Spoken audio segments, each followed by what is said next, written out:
గౌరవ రాష్ట్ర ముఖ్యమంత్రి వారిల ఆదేశాల మేరకు ఇవాళ గోషామహల్ స్టేడియం ఇన్స్పెక్షన్ చేయడం జరుగుతూ ఉన్నది. ఇక్కడ మనకి ఆల్రెడీ మీకు తెలిసిందే ఉస్మానియా జనరల్ ఆసుపత్రి ఏదైతే ఉందో అక్కడ నుంచి ఇక్కడ ఉన్న 32 ఏకర్ క్యాంపస్కి షిఫ్ట్ చేయడం అని చెప్పి ప్రభుత్వం డిసైడ్ చేయడం జరిగింది. దానికి అనుగుణంగా ఇక్కడ ఏమేమి ఫెసిలిటీస్ ఉన్నాయి, ఎక్కడెక్కడ ఎంట్రీ పాయింట్స్, అప్రోచ్ రోడ్డు ఏ విధంగా ఉందన్నది అనేది చూడడానికి ఇవాళ చూస్తూ ఉన్నాము. ముఖ్యమంత్రి గారి ఆలోచన ఏంటంటే ఇక్కడ ఒక state of the art hospital రావాలా. ఇది ఓన్లీ ఇక్కడ మన హైదరాబాద్కే కాకుండా రాష్ట్రం నలుమూల నుంచి పేషెంట్స్ వస్తారు కాబట్టి వాళ్ళకి ఎక్కడ కూడా ఇబ్బంది కలగకుండా అన్ని రకాల వెసులుబాటుతో పాటు మంచి ఓపెన్ ఎయిర్, వెంటిలేషను, గ్రీనరీతో పాటు ఒక కార్పొరేట్ కన్నా కూడా మంచి ప్లేస్, హాస్పిటల్ లాగా కాకుండా ఒక మంచి ప్లేస్ లాగా చేయడానికి ఇక్కడ రావడం జరుగుతూ ఉన్నది. దానికి అనుగుణంగానే ఇక్కడ ఒక ఆర్కిటెక్ట్ని కూడా ప్రభుత్వం నియమించి దానికి అనుగుణంగా ఇక్కడ కాంటూర్ సర్వే కూడా చేసి ఇక్కడ బెస్ట్ హాస్పిటల్ ఏదైతే ఉందో అక్కడ నుంచి ఇక్కడ షిఫ్ట్ చేసే విధంగా ఏర్పాట్లు చేసే విధంగా మనం చర్యలు తీసుకుంటా ఉన్నాము.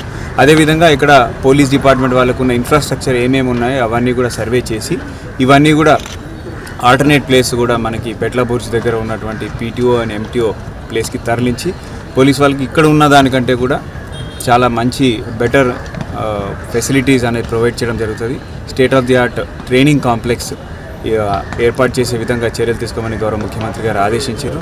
సో ఏ డిపార్ట్మెంట్కి కూడా ఎక్కడ కూడా నష్టం కలగకుండా ఇక్కడ ఉస్మానియా ఆసుపత్రి ఏర్పాటు చేసి ఇక్కడ ఉన్నటువంటి ఈ పోలీస్ ఇంక్లూడింగ్ శివలాల్ స్టేడియం ఏదైతే ఉందో ఇది ఇంతకన్నా మెరుగ్గా చేసి అక్కడ ఆల్టర్నేట్ లొకేషన్లో ఏర్పాటు చేసే విధంగా ప్రభుత్వం బడ్జెట్ కూడా కేటాయిస్తుందని చెప్పేసి తెలియజేస్తాం. సార్ మీరు ఇక్కడ 32 ఎకరాలు ఇక్కడ వస్తుంది. సో అక్కడ కూడా మనకి పీటీఓ, ఎంటీఓ అండ్ ఉన్న ప్లేస్ కూడా అక్కడ కొంచెం ఎంక్రోచ్మెంట్స్ ఉన్నాయి. సో అన్నీ బెటర్ ఎఫిషియెంట్గా యూటిలైజ్ చేస్తే ఇంకా ఇప్పుడు ఉన్న దానికంటే కూడా బెటర్గా మనకి ఇంకా ఫెసిలిటీస్ వస్తాయి.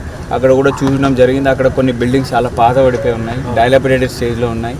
సో అవన్నీ అనవసరమైన బిల్డింగ్స్ తీసేసి కొత్త బిల్డింగ్స్ మంచి ఇన్ఫ్రాస్ట్రక్చర్తో పాటు చేయాలనేది ప్రభుత్వ ఉద్దేశం. ఎక్కడ ఎవరికి ఎటువంటి ఇబ్బంది కలగకుండా ఏ డిపార్ట్మెంట్కి కూడా, ఎందుకంటే పోలీస్ వాళ్ళ ట్రైనింగ్ కూడా ఇంపార్టెంటే. సో కాబట్టి హాస్టల్స్ కేటాయించినప్పటికీ కూడా పోలీస్ వాళ్ళకి ఇంకా state of the art modern training complex చేయాలన్నది ముఖ్యమంత్రి గారి ఉద్దేశం. सर रिगार्डिंग झाड़ जो है हम चलने के लिए, वॉकिंग के लिए हम यहाँ पे आते हैं. No, what you have said is correct. We will as much as possible will not disturb the trees because ultimately the hospital that we are going to build, it is not just about bricks and mortar. It should be about greenery and good air and ventilation so that patients coming from across the state, in fact across the country also, they should have nice ambience is what Honorable CM sir's vision is. So according to that vision we have government is already in talks with some good architect. So we'll come and we'll do a contour survey also including the trees.